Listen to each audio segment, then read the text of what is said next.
So what are you doing? You want to tell us a little bit about how you've arranged the music and what you're doing? And I can. Most of what you heard were melodies and rhythms that I originally created through algorithmic processes or through exploring various tribal rhythm patterns, and then use this data to drive synthesizers that I'd created in Max MSP. Some of the stuff, like the really low basses, those I didn't do in Max. Those I cheated and used actual real analog synthesizers for and recorded them. Some of the stuff is cheating. Well, it's kind of cheating if you're a Max purist, right? We don't feel cheated. Well, it's cheating in the sense that you set out with this framework to create something inside of, and when you have to go out of that framework, it kind of feels like cheating. You've just instead of working within your creative limitations, you've said, okay, I give up, and I'm going to go do it over here. So I mean, I like the result, but I'm still on a quest to actually get that You super ever heavy get led bass. astray by your own patterns? Like once you start a pattern, do you end up kind of like it misguides you? Yeah, but that's part of the process, right? I mean, that's making art. So yeah, I get led astray by myself all the time. That's where you use melody. Yeah, and I have it organized so that I know where I need to go if I do get lost in my own creative thoughts. You can basically go back to the structures of the rhythm that are driving the tracks, or you can go to a melody, or you can solo the bass line, and that will let you. It'll give me a few moments, crucial time to just kind of grab onto it and go back to where I should be. Well, it gives you reason to care, man. Yeah. Have you explored the other genres, or you stick with tribal? I'm sorry? Have you explored the other genres, or you stick with tribal? Yeah, it's mostly tribal stuff. It's mostly like really basic patterns that when you then overlay them and you get these polyrhythms, you can start playing with that. And I'm using the Monom 256. This I use a lot in the actual creation of the material. Playing live, it's actually much more of an effects mixer, so I'm turning on and off processes that affect the sound. Some of those are basic processes like delay and that sort of thing. Others are actually things that grab the audio and then work with it to restructure the rhythm or make it sound glitchy, like things that add variety and interest. would you mind walking us through the construction of a groove? Because most people here are not familiar with exactly how you build it, and I think it would be like a neat little process where you can actually kind of build it. Tell us what you're doing. Yes, and were you not in fact the one that came in and you said you're documenting New Orleans sounds last year? Yes, yeah.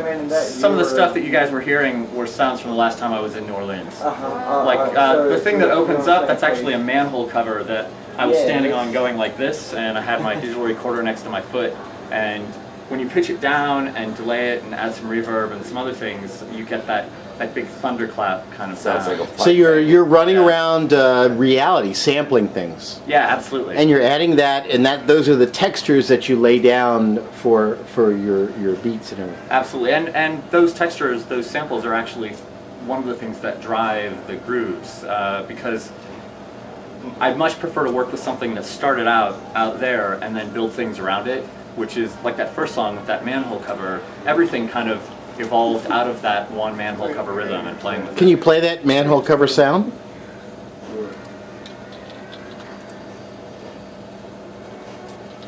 Yeah, give me 2 shakes here. I already closed it. We're putting you on the spot. It's all right. So then I use the iPad to send control data to the actual mix, and I can get a live visual view of the levels of the various things like the bass and the strings and the rhythms. And then this actually just controls a bunch of effects and rhythmic deconstructors. Okay.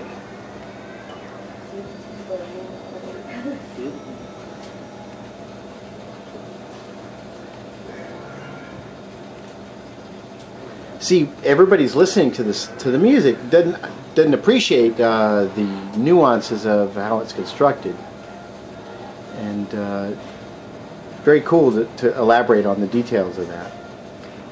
Yeah, these are all New Orleans samples, right? A lot of the stuff in here, well, I would say 50% of the stuff that didn't really sound like a recognizable instrument was probably something that I had taken and reworked from New Orleans. Like there's a place where there are some, actually maybe I can play them here for you.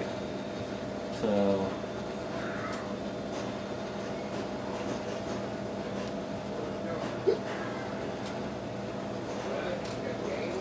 So that was you that had the post that you said you were documenting all the New Orleans sounds? yes, that was Was you me. last year? Sorry? Everything from the trolley car screeching to Yeah, the trolley donkey cars foot make song awesome like together. strings because of the. Oh, that's, yeah, I never thought about Scratching that they that. make when they stop.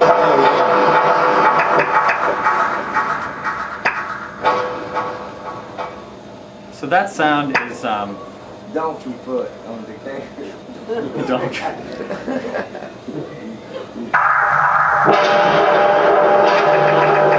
This sound is a manhole cover pitched way down. And there's a digital recorder sitting next to it, and the way that I had it sitting was on its edge so that I could get some of the clang of the manhole cover hitting the metal around it, but then I also had one of the mics angled down towards the manhole with some of the holes that are in the top of the manhole cover, so I could get some resonance out of it. And when you pitch it way down, you get this that sounds nothing like. But you also added reverb and Yeah, delay? there's reverb and delay, and there's a few other things in there. I actually don't really meticulously document the process that I go to. You kind of just fiddle with it, Yeah. and you get a feel for it. Mostly I don't want to be tempted to go back and try and recreate it as a standard process. It keeps me trying new things. Like a guitar sound or something? I'm sorry? Like somebody play like a guitar, half a can you do second that? into three. Yeah, there's one track that I played in there.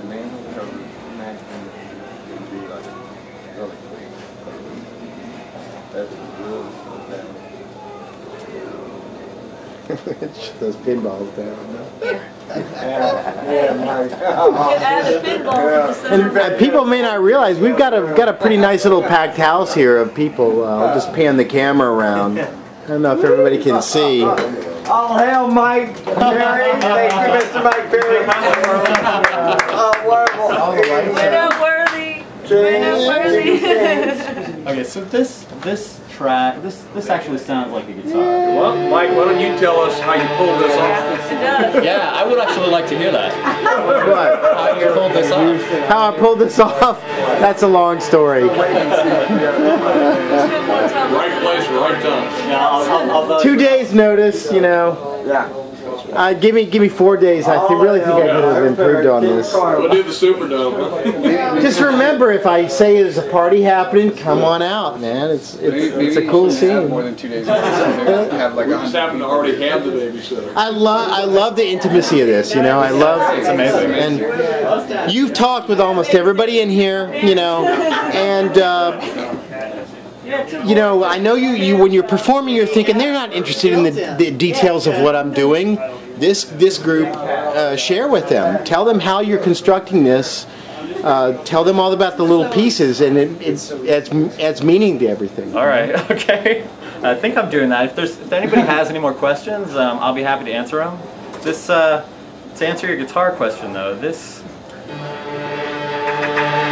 sounds kind of like an affected guitar, yeah? Like if somebody's playing it very slowly through delay. But it's actually 3 or 4 different FM synthesis creations that I made that are working together with various frequencies and then being compressed into one thing, and there's some granular processes to kind of stretch out what happens. And it ended up sounding very guitar-like, but what went into it originally was not. It was a bunch of bleeps and bloops.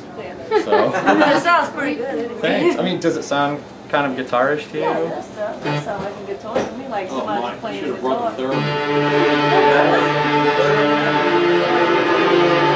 Sounds like a guitar, but it sounds like a horn too at the same time. Yeah, that's Lots of delay and that's the reverb. stretch out granular stuff. All right, anybody else? Yeah, man, hey, you had, in the beginning of the first track, you had actually, it kind of oscillated like that last sound you had, but it's really, really low. You know what I'm referring to? Yeah, like the bass. Yeah, Yeah, that would I have didn't been know what that was. that would have been a Sequential Circuits Pro 1. You know, what I think would be a good sound. I'm just thinking off the top of my head would be a cool sound. What? You know, like how they play the calliope on the Natchez.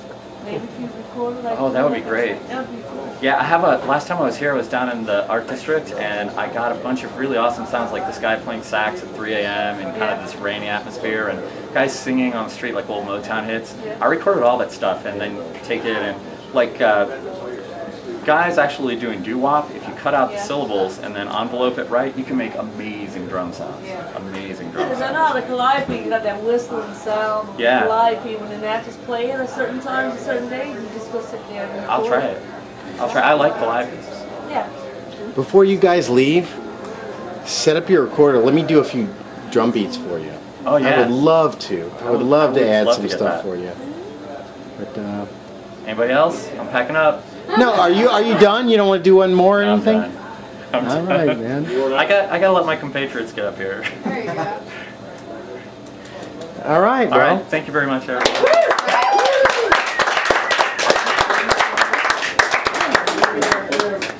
I'm not going to close it all the way,